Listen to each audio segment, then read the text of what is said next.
欢迎来到新兴消息频道，请订阅频道，所以大家不要错过当天最热门的新闻。我们今天的时事通讯包括以下内容：章子怡、赵丽颖酱园弄下有重要戏份。近日，电影《酱园弄》的拍摄动态再度引发热议，焦点集中在两位女主角章子怡与赵丽颖的戏份分配及宣传策略上。这部由陈可辛执导、改编自民国奇案的影片，自开机起便因题材敏感性和演员阵容备受关注。然而，随着路透照片和拍摄细节的陆续曝光，观众对影片的讨论逐渐从剧情本身转向演员番位之争，甚至衍生出对电影宣传节奏的质疑。戏份争议，实力派与流量派的碰撞。从片场流出的信息显示，章子怡饰演的詹周氏作为弑夫案核心人物，承担着大量情绪爆发戏份。有现场工作人员透露，其长达3页纸的法庭独白戏拍摄了17条才通过。导演陈可辛要求每个眼神都要有时代女性的窒息感。这种表演强度印证了章子怡作为国际影星的业务能力，也符合其饰演绝对女主的定位。而赵丽颖的角色苏青则被设定为案件关键证人。据知情人士透露，这个报社女记者角色在后期剧情中有重要反转，戏份集中在影片后1-3段落。值得注意的是，该角色原型在真实案件中本不存在，是编剧为增强戏剧冲突特意增设的人物。这种改编既给了赵丽颖发挥空间，也引发家系猜测。实际上，这种艺术处理在悬疑片创作中并不罕见，如同《杀人回忆》中增设的连环杀手角色。宣传策略：沉默与热搜的辩证法。影片宣传方采取的饥饿营销确实造成了信息不对等。在前期长达2个月的宣传中，章子怡的定妆照、角色解读等内容占据主流，直到拍摄中期赵丽颖的民国记者造型才突然登上热搜。这种宣传节奏与影视行业常见的番位预热法不无关系，先确立核心主演地位，再逐步释放配角亮点。参考《风声》当年的宣传路径，周迅、李冰冰的番位争议同样是在影片上映前3个月才集中爆发。更值得玩味的是社交平台的舆情演变。当赵丽颖酱园弄民国造型话题阅读量突破3亿时，部分网友质疑宣传偏心，却忽略了该话题实际源自粉丝路透而非官方推送。这种被动热搜现象暴露出流量时代的传播悖论，即便片方试图平衡宣传，演员自身的国民度仍会打破既定计划。行业镜像：女性题材电影的结构困境。酱园弄的争议本质上是市场对女性题材电影的认知错位。在豆瓣电影调研中，关注该片的用户62%为女性，但他们讨论的焦点 TOP3 分别是服装造型38%、演员演技29%、历史还原度15%，对案件背后的性别压迫议题讨论仅占8%。这种数据与《盲山》、嘉年华等女性电影当年的讨论图谱形成鲜明对比。业内人士指出，当商业大片选择女性题材时，往往陷入既要艺术深度又要市场回报的悖论。章子怡受访时曾表示，詹周氏不只是个杀人犯，更是负全社会的祭品。这种创作初衷在宣传中却被简化为国际章颠覆性演出的噱头。同样，赵丽颖角色承载的媒体监督功能也被娱乐化为85花转型力作的标签。理性声音，回归作品本体的呼吁。在沸沸扬扬的争论中，电影学者林航的评论颇具建设性。我们应当警惕将影视作品异化为明星战绩表的倾向。酱园弄的价值不在于贡献了多少热搜，而在于如何用现代视角重构这起1945年的悬案。这种观点得到部分资深影迷响应，他们自发整理出民国时期上海地方法院的审判档案，与影片释出的法庭剧照进行比对研究。值得注意的是，两位当事演员的表现或许已给出最佳答案。章子怡在最新采访中强调，好演员要成为角色的容器。赵丽颖工作室则转发相关史料时配文，在时代缝隙里打捞真相。这种超越番位的专业态度，恰恰印证了导演陈可辛选角时的评价：他们一个像火，能烧穿银幕；一个像水，可渗透人心。随着影片进入后期制作阶段，这场舆论风波终将回归作品本身。当观众走进影院时，荧幕上不会出现番位排序和热搜标签，只有那个风雨飘摇的酱园弄和那些在时代洪流中挣扎的灵魂。或许到那时，关于演技与戏份的争论才能找到真正的评判标准，不是社交平台的数据榜单，而是角色留在观众心中的重量。2. 赵丽颖热巴争议背后，娱乐圈成功标准，演技颜值综艺谁才是王道？娱乐圈的竞争向来是风云变幻，但近年来有两个名字总是绕不开：赵丽颖和迪丽热巴。这两位女演员不仅在影视剧里占据了大量风头，还时常成为网友争论的焦点人物。赵丽颖是真演技派，而迪丽热巴靠颜值撑着。热巴的综艺感很强，但颖宝的角色更深入人心。在社交媒体上，这样的对比言论层出不穷。赵丽颖和迪丽热巴，究竟谁更胜一筹？今天我们就来扒一扒他们背后的故事和争议，看看这场丽人之争为何如此让人津津乐道。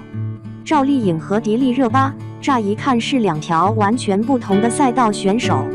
赵丽颖的标签是草根逆袭，一度被网友戏称为从农村跑出来的灰姑娘。迪丽热巴则自带新疆美女的光环，凭借过人的颜值，一出道就吸引了无数粉丝。当两人在影视领域狭路相逢时，争议却如影随形。有人说，赵丽颖的成功靠的是扎实的演技，每一个角色都能让人过目不忘；而迪丽热巴尽管美得惊心动魄，却总被批评演啥都是自己。光靠这些笼统的评价，真的能定论他们的实力高低吗？还是另有深层次的原因？先来说赵丽颖，她出身普通家庭，没有任何背景，一路从跑龙套的小角色熬到今天的顶流演员，靠的完全是自己一步一个脚印的努力。从花千骨里的小骨，到知否知否应是绿肥红瘦里的明兰，她总是能把角色刻画得入木三分，让观众哭得稀里哗啦。有人曾评价她，赵丽颖演的不是角色，而是生活。这句话并非夸张，她的表演真实而细腻，仿佛角色就是她本人。再看迪丽热巴，走的是另一条路。她一出道就被杨幂牵入旗下，资源好到爆表。从《克拉恋人》里甜美的高雯，到《三生三世十里桃花》里的凤九，每个角色都令人过目难忘。但争议也随之而来，有人觉得她的表演方式过于浮夸，情绪表达缺乏层次感，甚至会让人出戏。有人甚至直言，迪丽热巴的颜值是加分项，但演技是减分项。但迪丽热巴的综艺感却是赵丽颖无法企及的。在《跑男》里，她可爱又机智，总能用恰到好处的幽默化解尴尬，深受观众喜爱。这让她的粉丝群体不仅局限于影视剧，也跨越到了更广泛的大众领域。于是，靠演技站稳脚跟的赵丽颖，与靠颜值和综艺打开知名度的迪丽热巴，谁的路子更能长久？就在大家以为赵丽颖和迪丽热巴各自发展，互不干扰时，舆论的暗流却开始涌动。赵丽颖在演艺圈的地位毋庸置疑，但她的拼命三娘标签也带来了一些负面效应。有媒体爆料，她在拍戏时对同剧组演员要求极高，甚至因此引发矛盾。有些人认为她的角色过于套路化，总是在演苦情女主，缺乏创新。而迪丽热巴这边，问题也在浮现。尽管她颜值过人，但演技的短板却成了挥之不去的阴影。尤其是在一些大制作中，比如《长歌行》，他的表演被批评用力过猛，甚至有些网友调侃热巴的剧本是靠眼睛瞪出来的。他频繁参加综艺节目，也被质疑分散了演戏的精力。有人说，他看起来更像是一个综艺明星，而不是一名真正的演员。尽管两人都面临争议，但粉丝们却不打算和平共处。赵丽颖的粉丝指责迪丽热巴是靠脸吃饭，迪丽热巴的粉丝则反击赵丽颖人设太假。这场丽人之争愈演愈烈，甚至有愈发失控的迹象。就在大家以为这场争论会无休止地进行下去时，一些新的事实却让舆论风向发生了微妙的变化。赵丽颖在一次采访中坦言，她的确有过戏路瓶颈期，也在努力尝试突破自我。随后，她接拍了电影《满江红》，饰演了一个和以往完全不同的角色，用实力证明自己不是苦情专业户。迪丽热巴也在悄然转型，她在新剧中尝试了更多深度角色，同时减少了综艺曝光率，专注提升表演技巧。更重要的是，她开始在社交媒体上分享自己的工作心得，以更真实的形象拉近与观众的距离。这一波操作让两人的形象瞬间发生反转，观众开始意识到，无论是赵丽颖的演技派标签，还是迪丽热巴的颜值咖印象，都只是他们职业生涯的一部分。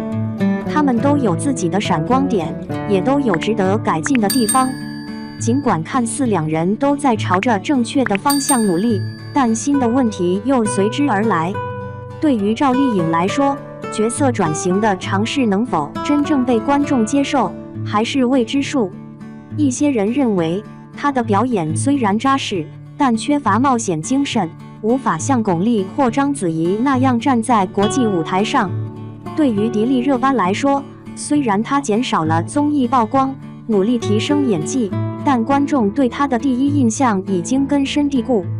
即使她在新剧中的表现有进步，也很难完全摆脱花瓶的标签。更何况，娱乐行业从不缺少新人，谁都不知道她能否在接下来的激烈竞争中站稳脚跟。更值得一提的是，两人的粉丝依然在社交媒体上打得不可开交。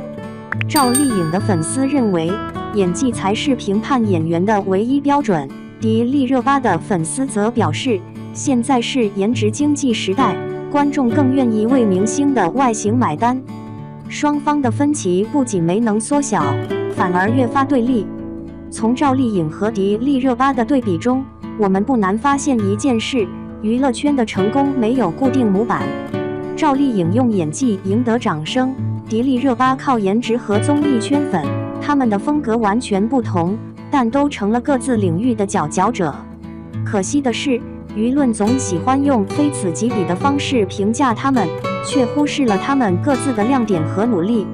演技真的就是评判演员的唯一标准吗？颜值和综艺感就注定低人一等？或许我们该怀着更包容的心态去看待这些明星的职业生涯，而不是非要分出个高低上下。